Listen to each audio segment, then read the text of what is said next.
கண்ணே, good morning. நான் உங்கள் மேக்ஸ் டீச்சர் பேசுகிறேன். All of you welcome to our maths ma'am channel. நல்லா இருக்கீங்களா? நல்லா படிக்கிறீங்களா? இன்றைக்கி நம்ம 12th 5th chapter analytical geometry, அதில் எக்ஸசைஸ் 5.1ல் 11th சம், அதில் 3rd ஒன் பார்க்க போகிறோம். நல்லா படிங்க. நல்ல ஒரு கேம்பஸு செலக்ட் ஆகணும்னா நல்ல காலேஜை பிடிக்கணும். புரியுதா? 7.5 அதிலும் அதெல்லாம் ஃப்ரீயாக கிடைக்கும். நல்ல காலேஜ் படிக்கிறதுக்கு இப்போ இருந்தே ஸ்டார்ட் பண்ணுங்க நான் படிக்கிறதுக்கு. ஓகேவா சாமி?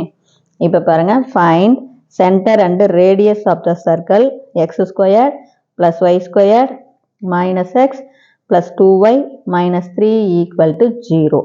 ஆனால் இதுக்கும் சென்டர் ரேடியஸ் தான் கண்டுபிடிக்கணும். இதுவும் ஜென்ரல் ஃபார்ம் தான். இப்போ நம்ம என்ன போட போகிறோமா அப்படின்னு பாருங்கள். முந்தி போட்ட கணக்கு மாதிரியே நம்ம ஜென்ரல் ஃபார்மில் எழுதிக்கிறோம். ஜென்ரல் ஃபார்ம் தங்கம் formula x² + y² + 2gx + 2fy + c = 0. இப்போ கம்பேர் பண்ணலாம். x² y² கரெக்டாக இருக்குது. 2g எக்ஸோடைய கோஎஃபிஷியன்ட் 2gங்கிற இடத்துல இங்கே -1 இருக்குது சாமி. அப்போ 2g = -1 இங்கே அடிக்க முடியாது. அப்போ g = மல்டிப்ளாக இருக்கிற 2 இந்தாண்ட வந்தால் டிவைட். அப்போ -1/2.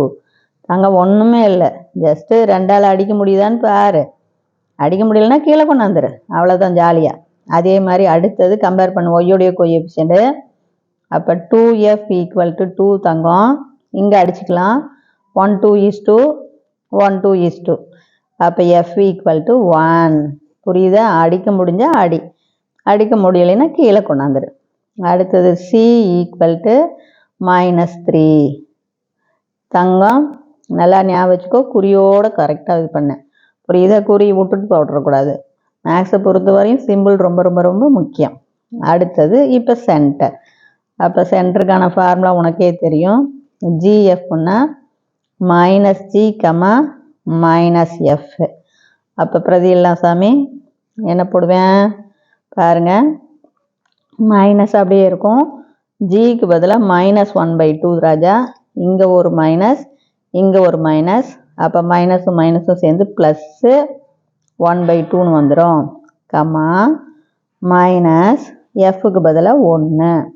இப்போ சென்டர் தெரியுதா ராஜா? அடுத்தது ரேடியஸ். ரேடியஸ் பாரு. r = √g² + f² - c. இப்போ -g - f சென்டர் ராஜா. Radius g² + f² - c. அப்போ தங்கம் ரூட்டுக்குள்ளே இதை ஸ்கொயர் பண்ணும்போது -× ப்ளஸ் ஆயிரும். அப்போ இதை ஸ்கொயர் பண்ணினா 1/1 ஸ்கொயர் பண்ணால் 1, 2 ஸ்கொயர் பண்ணால் 4 ப்ளஸ்ஸு f ஸ்கொயர் பண்ணால் 1 ஸ்கொயர் பண்ணால் 1 மைனஸ். இப்போ சி பாரு, இங்கே மைனஸு, ஆல்ரெடி ஃபார்முலாவில் ஒரு மைனஸு. அப்போ மைனஸும் மைனஸும் +3ன்னு வந்துடும். புரியுதா? ரொம்ப கவனமாக போடுங்க. ஒன்றுமே இல்லை ராஜா, குறி மட்டும் கவனமாக பார்த்துக்கோ. 2 மைனஸ் வந்தால் ப்ளஸ் ஆயிரும். அப்போ கீழே காமனாக 4 எடுத்துக்கலாம். அப்போ இது கிராஸ் மல்டிபிள் பண்ணிக்கோ, அவ்வளவுதான். சரியா? அப்போ 1 +1 4 is 4 + 4 3s are 12. அப்போ நமக்கு √ மேலே ஆட் பண்ணினா 16 17 / 4. மேலே 17க்கு ரூட்டை நீக்க முடியாது, 4க்கு ரூட்டை நீக்கிக்கலாம். அப்போ r = √17 / 4க்கு ரூட்டை நீக்கினீங்கன்னா 2. அப்போ ரேடியஸ் நமக்கு √17 / 2. சென்டர் நமக்கு 1/2, -1. புரிஞ்சுதா சாமி? Wish you all the best. ஏதாச்சும் தெரியலைன்னா கேளுங்க.